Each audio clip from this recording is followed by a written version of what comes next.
길면 몇 달에서 1년 정도는 자주 오는 조정장이 아닙니다. 그만큼 수량 모을 수 있는 기회로 생각하셔야 합니다. 안녕하세요. 웅덩이 매매법 레버리지 ETF 장기 투자자 디벨로몽입니다. 요즘 웅줍하면서도 걱정하시는 분들도 늘어났을 거라 생각합니다. 앞으로 장기 투자하면 항상 조정을 만날 겁니다. 저는 제 계좌가 걱정되기보다 지금 혹시 많은 분들이 패닉셀을 했을까봐 그 부분이 좀 걱정되는데요. 조정받을 땐 항상 왜인지 모르겠지만 뉴스에서는 안 좋은 뉴스들만 쏟아내는데요. 먼저 골드만삭스가 올해 금리 인상을 4회 전망했습니다.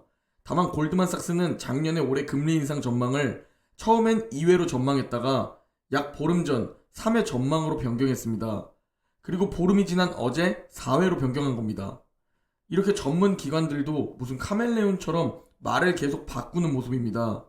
그만큼 전문가들도 사실 잘 모른다는 겁니다. 돈 벌면서 일하는 전문가들도 못 맞추는데 우리 개인 투자자가 어떻게 맞추겠습니까? 그러니 이런 뉴스 하나하나에 너무 좌지우지되지 않기를 바랍니다. 그리고 미국의 경제학자들이 인플레이션 해소를 위해 공격적인 통화정책이 필요하다고 했습니다. 다음은 오늘 꼭 전해드리고 싶은 부분인데요. 지금 현재 개인 투자자들이 시장을 통해 어떻게 느끼고 있냐면 하락장의 시작이다. 몇 년 동안 하락할 것이라는 댓글이 정말 많습니다. 그리고 모든 전문가들이 올해는 힘들다고 말하고 있죠. 하지만 저는 지금도 매수하고 있고 어제도 매수를 했는데요. 제가 지금도 매수하고 있는 이유, 많은 분들이 단순히 웅덩이 매매법이라는 단어만 보고 제대로 방법론과 제가 추구하는 투자에 대해 모르신 상태로 왜 지금 매수하냐고 더 떨어질 텐데 라는 댓글을 많이 주십니다. 그래서 제가 추구하는 투자에 대해 설명드리고 이게 개인 투자자에게 가장 확률 높은 방법임을 말씀드리고 싶습니다.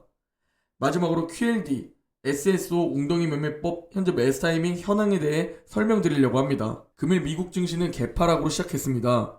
장 초반과 장 중반만 해도 정말 많은 분들이 패닉셀을 생각하셨을 겁니다. 양적 긴축부터 러시아의 우크라이나 침공 우려, 골드만삭스의 4회 금리 인상 전망 등 안 좋은 뉴스들만 쏟아져 나오고 있죠.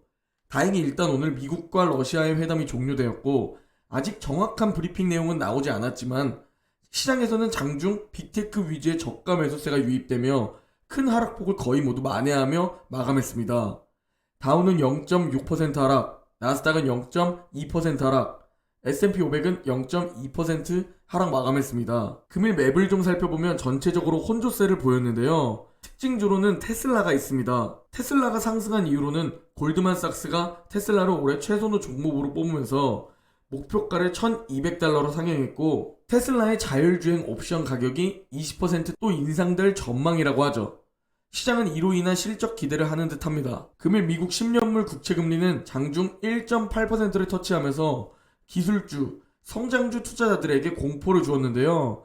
다행히 현재는 다시 내려왔지만 언제든 올라갈 수 있다고 생각됩니다. 일단 당장 내일 밤 파월 의장의 증언이 굉장히 중요해 보입니다. 금일 공포지수는 47입니다. 나스닥과 S&P 500에 투자하는 우리의 공포지수는 30 이하로 느껴지는데 생각보다 버텨주는 종목들이 있어서 그런지 공포 수준까지 내려오지 않았다는 게 놀랍네요. 오늘 먼저 전해드릴 소식은 러시아의 우크라이나 침공 우려와 관련된 사태 해결 등을 위해 진행된 미국과 러시아의 공식 회담이 진행됐었는데요.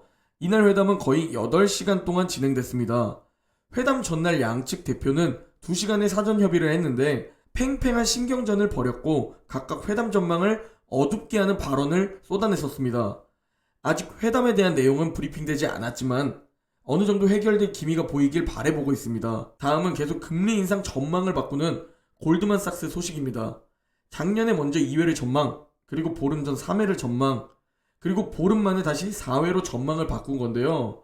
4회로 전망을 인상한 이유는 노동시장의 급속한 진정과 누구나 알 수 있는 12월 FOMC 의사록을 보고 전망했습니다. 그리고 연준의 양적 긴축 시기 역시 12월에서 7월로 앞당겨질 것으로 전망을 바꿨습니다. 그리고 올해 4회 금리 인상의 가능성은 현재 86.9%까지 올라왔는데요. 지금 모든 것이 시장에게는 현재 불확실성이자 두려움입니다. 돈 받고 일하는 전문가들조차 계속 바꾸는 전망을 보면서 제 생각은 결국 예측은 무의미하다. 결국 지수 추종 ETF 적립식 장기 투자가 가장 확률 높은 방법이다 라는 생각을 합니다. 현재 시장이 조정받고 있는 원인, 조기금리 인상, 그리고 양적 긴축을 이렇게 급하게 진행하려는 이유가 급등하는 인플레이션 때문인데요. 미국의 경제학자들이 주말 사이 인플레이션에 대한 입장을 좀 내놓았는데 여러 경제 전문가들 또한 상반된 전망을 내놨지만 많은 전문가들이 인플레이션을 심각하게 보고 있었습니다. 그리고 이들은 연준이 더 공격적인 통화 정책을 시행해야 된다고 말했습니다. 인플레이션이 고공행진하는 이유를 공급망 병목 현상과 심각한 노동력 부족도 인플레이션을 더욱 심화시키고 있다고 전했는데요.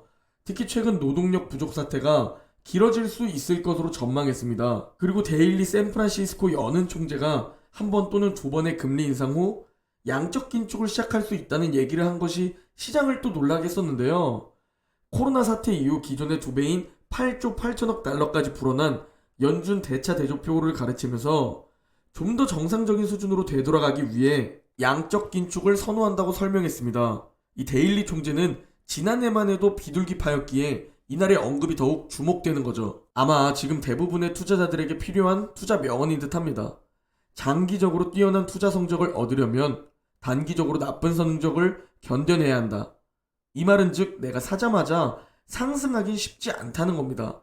즉 싸게 매수를 한다면 최저점이 아닌 저점 부근일 테고, 그래서 저는 분할 매수를 해야 한다고 말씀드리는데요. 제가 지난 9월의 조정장에서도 언급드렸던 내용입니다. 분할 매수로 조정장에서 멘탈을 유지하는 방법인데요. 2차 매수 타이밍이 오면 5일 동안 분할 매수를 하고 3차 매수 타이밍이 오면 또 5일 동안 분할 매수를 합니다. 그러면 예상 평단가는 최저점이 아닌 2차와 3차 그 중간쯤이라고 말씀드렸는데요. 그러면 왜 저 최저점에서 안 샀냐는 분들이 꼭 계시는데, 아시다시피 조정장이 3차 매수 타이밍까지 안 오고 2차 매수 타이밍까지만 오고 다시 그대로 올라가는 경우도 굉장히 많습니다. 그리고 그 누구도 매번 찾아오는 조정장이 어디까지 내려갈지 예측이 불가합니다. 그래서 원칙대로 매수를 하는 겁니다. 원칙대로 분할 매수를 한다면 짧게는 몇 주, 길면 몇 달에서 1년 정도는 전고점 회복까지 걸릴 수 있는데요. 길면 몇 달에서 1년 정도는 자주 오는 조정장이 아닙니다. 그만큼 수량 모을 수 있는 기회로 생각하셔야 합니다. 분할 매수는 단순히 그냥 평단가를 낮추기 위해서가 아니라, 조정장에서의 분할 매수는 평단가도 낮출 수 있고 평균 2달이라는 조정 기간을 아무것도 안 하고 고통스럽게 지켜보는 것과는 다르게 계속 거의 매일 분할 매수를 진행하면서 대략 2달 정도 분할 매수를 하면서 이 조정장은 줍줍하는 쇼핑 기회다 라는 투자 마인드를 심는 겁니다. 실제로 저는 현재 QLD 2차 매수 타이밍 4일차 매수 완료했고 어제도 분할을 매수를 했습니다. 많은 분들이 최근 댓글에 제가 마켓 타이밍을 잡아서 매수하고 고점에서 매도하는 투자자로 오해하고 계시는데요. 웅덩이 매매법은 적립식 장기 투자 방법입니다. 그리고 무슨 중소형주, 급등주가 아닌 미국 지수에 적립하는 겁니다. 매월 열심히 일해서 아끼고 번 돈을 아무 때나 넣는 게 아니라 조금이라도 웅덩이가 파였을 때 적립하는 겁니다. 그리고 전 이게 주식 투자에서 가장 높은 수익을 볼 수 있는 가장 확률 높은 현실적인 방법이라고 확신합니다. 그리고 제가 그걸 보여드릴 겁니다. 3, 4년 전의 QLD 일봉 차트입니다. 이때 1년이라는 기간 동안 횡보를 보여주었습니다. 200일선도 이때는 약 4번 정도 만났는데요. 전 아무리 생각해도 적립식 장기 투자자가 지금 이 구간을 이겨내지 못하면 결국 장기 투자에 실패할 것이라고 생각합니다. 올해 내내 고통스러운 한 해가 될지, 이번 상반기만 크게 조정이 오는 건지 전문가도 모르고 여러분도 모르고 저도 모릅니다.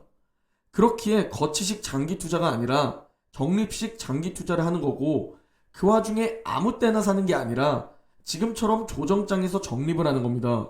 자, 이제 다음으로 QLD SSO 웅덩이 매매법 현재 매수 타이밍에 대해 설명드리려고 하는데요. 먼저 나스닥 200레버리지 QLD 일봉 차트입니다.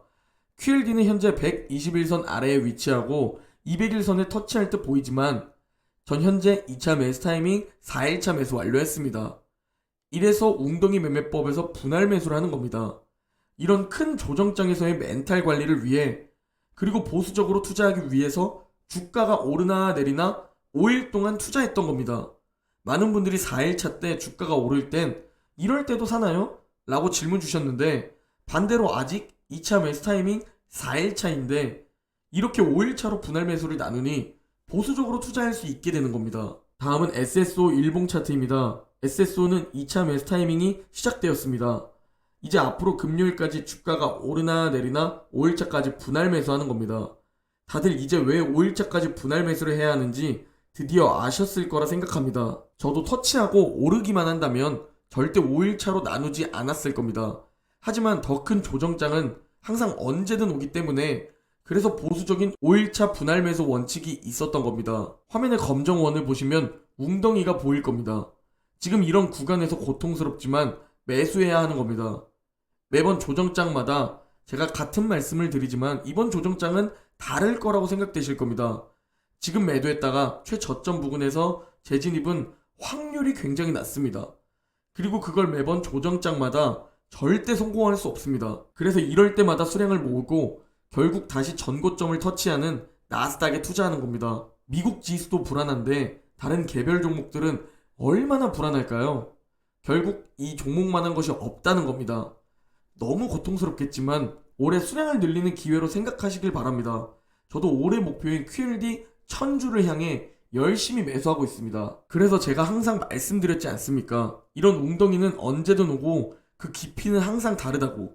그래서 오를 땐 즐기고 웅덩이에서 줍줍하는 겁니다. 지금 웅덩이에서 줍줍하는 우리도 고통스러우신 분들이 많은데 그냥 무지성 적립하는 분들은 그 무지성 적립이 잘 지켜질까요? 극소수분들은 당연히 가능하겠지만 거의 대부분의 무지성 적립은 결국 멘탈이 무너질 가능성이 큽니다. 아, 지금 살 걸 하면서 말이죠. 모두 부디 패닉셀하지 않기를 바라보면서 오늘 영상은 여기까지 하겠습니다. 모두 행복한 하루 보내시고 내일 영상에서 뵙겠습니다.